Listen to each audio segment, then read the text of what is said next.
Hello friends, I am Rina. Welcome back to my channel. আপনারা সবাই কেমন আছেন? আশা করি সবাই ভালো আছেন, আমিও ভালো আছি। বন্ধুরা, আজকে আমি যাচ্ছি কোরো পাহাড়, যে পাহাড়টি বাঁকুড়া থেকে 19 কিলোমিটার দূরে, গঙ্গাজল ঘাটি থানার অন্তর্গত। তো বন্ধুরা, আজ যেদিন আমি গাংদুয়ার ড্যাম গিয়েছিলাম, তো সেখান থেকেই কিন্তু আমরা কোরো পাহাড়টি গেছিলাম। তো কোরো পাহাড়টি তার কাছেই আর কি অবস্থিত। তো আপনারা যদি কখনো গাংদুয়া ড্যামে এসে থাকেন, অবশ্যই কিন্তু আপনারা এই পাহাড়টি দেখবেন। কারণ প্রকৃতি এতটাই সুন্দর, মনোমুগ্ধ করা পরিবেশ, সেটা আপনারা ভিডিওটার মাধ্যমেই জানতে পারবেন। তো আমি এখন কোরো পাহাড়ের দিকে যাচ্ছি, আর আমরা এই দেখুন কি সুন্দর প্রাকৃতিক সৌন্দর্য, আর ছোট্ট একটা গ্রামও পেরোলাম। আর রাস্তার দুই সাইডের যে দৃশ্য, সত্যি মনোমুগ্ধ করার দৃশ্য। তো বন্ধুরা, আপনারা জানেন কি, যে পাহাড়টিতে আমরা এখন যাচ্ছি সেই পাহাড়টি তপবন নামেও পরিচিত। কারণ এই তপবন এই কারণে নাম, কারণ এখানে মুনি ঋষিরা তপশ্চর্যা করতেন। তো বন্ধুরা, আমরা পৌঁছে গেছি কোরো পাহাড়ে, অর্থাৎ তপবনে। তো এটা হচ্ছে মেন গেট। এখন মেন গেট দিয়ে আমরা ভিতরে যাব।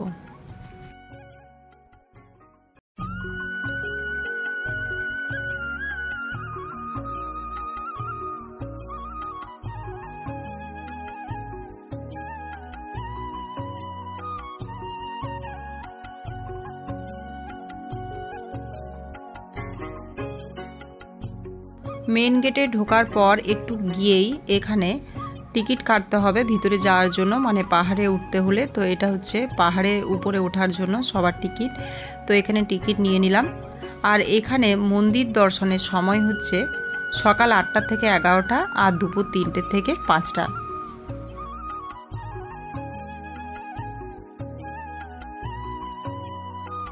তো বন্ধুরা, এখন চলুন পাহাড়ের দিকে যাচ্ছি। আর এখানে এই দেখুন, ঢুকতেই ডান দিকেই রয়েছে বাবা শিবের একটি মূর্তি। এখানে মূর্তি রাখা আছে এই গাছের নিচে। তো মন্দির, ছোট্ট করে একটি মন্দির রয়েছে, আর সবাই এখানে বিশ্রামও করছে। তারপর এই দেখুন, ডান দিকে রয়েছে এই পানীয় জলের ব্যবস্থা। কারণ পাহাড়ে উঠলে তখন তো জল তেষ্টা পাবেই, আর যদি সাথে জল না আনেন তাও কোনো অসুবিধা নেই। আর ডান দিকেই রয়েছে বিষ্ণু মন্দির। বিষ্ণু মন্দিরের পাশেই রয়েছে আশ্রম, যে আশ্রমে এখানকার আশ্রমবাসীরা সবাই বিশ্রাম করেন। আর চলুন এরপর পাহাড়ে ওঠা যাক। এখানে টোটাল 117টা সিঁড়ি আছে, আর সিঁড়িগুলো এত সুন্দরভাবে বানানো, সিঁড়িগুলো কিন্তু বাচ্চারাও এখানে আরামসে উঠে যেতে পারবে, তাদের কিন্তু কোনো অসুবিধা হবে না।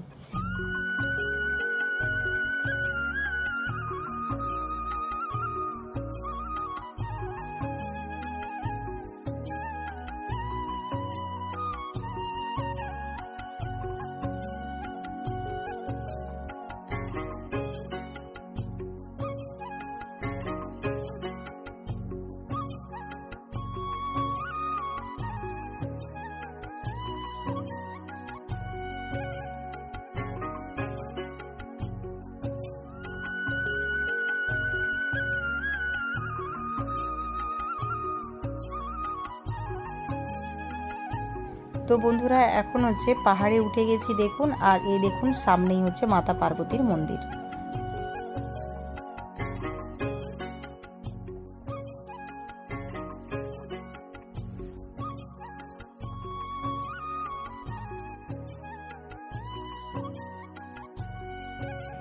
তো চলুন বন্ধুরা, এখন মন্দিরে মায়ের দর্শন করা যাক। আর এখানে বলা হয় যে হুগলির রাজা এখানের এই যে মন্দিরটি, এটি প্রতিষ্ঠা করেন।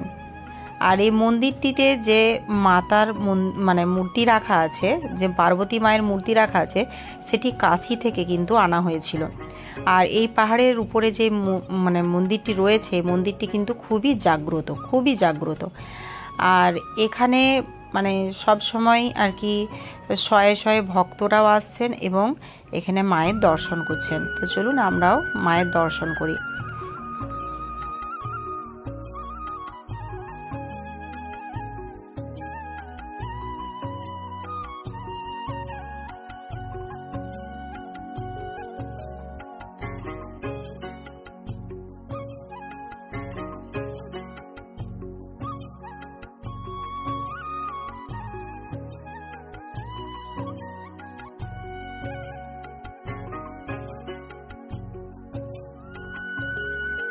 তো বন্ধুরা, এই মন্দিরের পাশেই আছে একটি নিম গাছ, যে গাছের নিম পাতা কিন্তু সবাই বলে পাতাটা কিন্তু তেতো নয়। এটা হচ্ছে একটা অলৌকিক ঘটনা।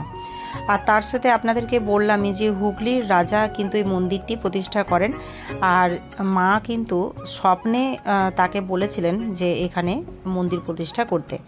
আর এখানে যদি আপনারা ভোগ খেতে চান মায়ের, তাহলে কিন্তু আশ্রমে এসে সকালে কথা বলতে হবে। আর বন্ধুরা জানেন তো এখানে মায়ের ভোগে কি দেওয়া হয়? মুড়ি আর তেলে ভাজা মাকে দিয়ে পুজো করা হয়। তো বন্ধুরা, আপনারা যদি এখানে ভোগ খেতে চান তাহলে এসে সকালে আশ্রমে কথা বলতে হবে। আর মন্দিরের কাছেই রয়েছে একটি গাছ এবং গাছের নিচে রয়েছে এখানে বাবা শিবের মূর্তি। তো বন্ধুরা, আপনারা আশেপাশের পরিবেশটা এই আমার সাথেই দেখে নিন। পাহাড়ের এখান থেকে কিভাবে নিচেটা কতটা সুন্দর লাগছে, পুরো সবুজ সবুজ। আর এই সৌন্দর্যে ভরা কোরো পাহাড়ের পাশেই বয়ে চলেছে শালী নদী। আর সেই শালী নদীর উপরেই কিন্তু গাংদুয়ার ড্যামটি অবস্থিত। তো এখান থেকেই দেখুন পাহাড়ের এখান থেকে কেমন লাগছে দৃশ্যটা।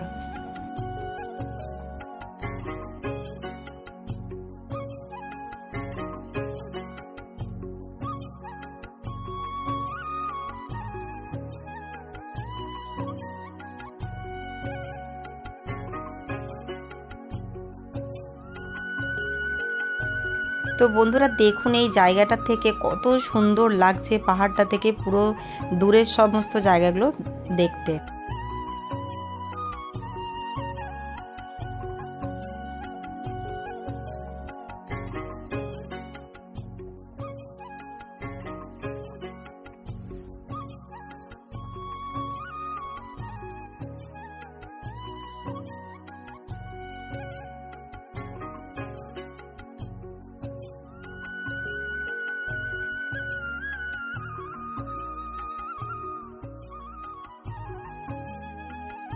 তো বন্ধুরা, দূর দূরান্ত থেকে যারা আমার ভিডিওটি দেখছেন, তো পাহাড়ের সৌন্দর্য আপনারা উপভোগ করুন। কারণ মনে হচ্ছে যেন স্বয়ং প্রকৃতি আমাদেরকে কোলে নিয়ে রয়েছে। কারণ এরকম একটা প্রাকৃতিক সৌন্দর্যের মধ্যে যদি মনে হচ্ছে থাকতে পারতাম সব সময়, তাহলে তো আর কোনো কথাই হতো না, এতটাই সৌন্দর্য। আর এই পাহাড়ে ওঠার জন্য কিন্তু সিঁড়ি আগে ছিল না, তো সিঁড়ি বানানো হয়েছে।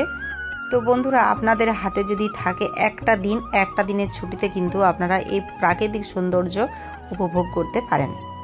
তো আজকের ভিডিওটাকে আর বেশি বড় করছি না, আজকের ভিডিওটা আমি এখানেই শেষ করছি। আবার দেখা হবে নতুন একটা কোনো ভিডিও নিয়ে। এতক্ষণ আমার সাথে থাকার জন্য আপনাদেরকে সবাইকে অনেক অনেক ধন্যবাদ। ছোট বড় সবাইকে অনেক অনেক থ্যাংক ইউ এইভাবে আমার পাশে থাকার জন্য। আপনারা সবাই সুস্থ থাকবেন, ভালো থাকবেন। এইভাবেই সমস্ত বন্ধুরা আমার পাশে থাকবেন, আমাকে এগিয়ে যেতে সাহায্য করবেন। আর অবশ্যই একটা লাইক করতে কিন্তু ভুলবেন না। আর যে সমস্ত নতুন বন্ধুরা আমার ভিডিওটি দেখছেন, তাদের কাছে অনুরোধ রইল আমার চ্যানেলটি সাবস্ক্রাইব করে পাশে থাকার। তো বন্ধুরা, আজকের ভিডিওটা এই পর্যন্তই।